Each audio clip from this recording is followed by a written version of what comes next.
ഷിരൂരിൽ കാണാതായ അർജുനായുള്ള തെരച്ചിൽ 12ാം ദിനത്തിൽ ആധുനിക ഉപകരണങ്ങൾ എത്തിക്കും.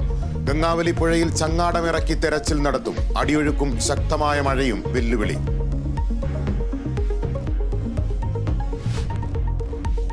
കൊച്ചി MG റോഡിൽ സിനിമാ ചിത്രീകരണത്തിനിടെ കാർ തലകീഴായി മറിഞ്ഞു. നടന്മാരായ അർജുൻ അശോകനും സംഗീത് പ്രതാപിനും പരിക്ക്.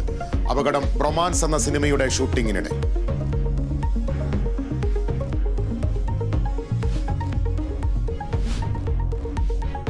സംസ്ഥാനത്തെ മാലിന്യ പ്രശ്നം ചർച്ച ചെയ്യാൻ മുഖ്യമന്ത്രി വിളിച്ച സർവകക്ഷി യോഗം ഇന്ന്. മാലിന്യമുക്ത കേരളം പ്രധാന അജണ്ട. പ്രതിപക്ഷ സഹകരണം ഉറപ്പാക്കാൻ ശ്രമം. തൃക്കാക്കര നഗരസഭയിലെ തുതിയൂർ നിവാസികൾ ദുരിതത്തിൽ. പാലം പൊളിച്ചതിനാൽ വഴി നടക്കാൻ നിർവാഹമില്ല. കുടിവെള്ളക്ഷാമവും രൂക്ഷം. പ്രതിഷേധത്തിനൊരുങ്ങി നാട്ടുകാർ.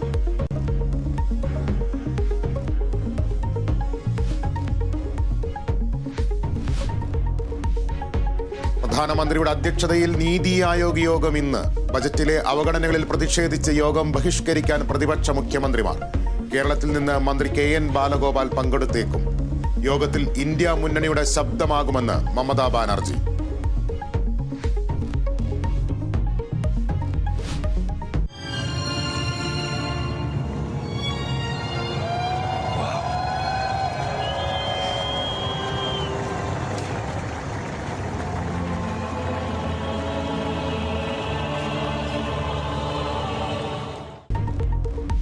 പാരീസ് ഒളിമ്പിക്സിന് തിരിതെളിഞ്ഞു.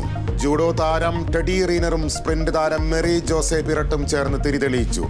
സെൻ നദിയിലൂടെ ഇന്ത്യൻ പതാകയേന്തി PV സിന്ധുവും അജന്ത ശരത് കമലും. ഷൂട്ടിംഗിൽ മെഡൽ പ്രതീക്ഷയുമായി ഇന്ത്യൻ താരങ്ങൾ ഇന്നിറങ്ങും.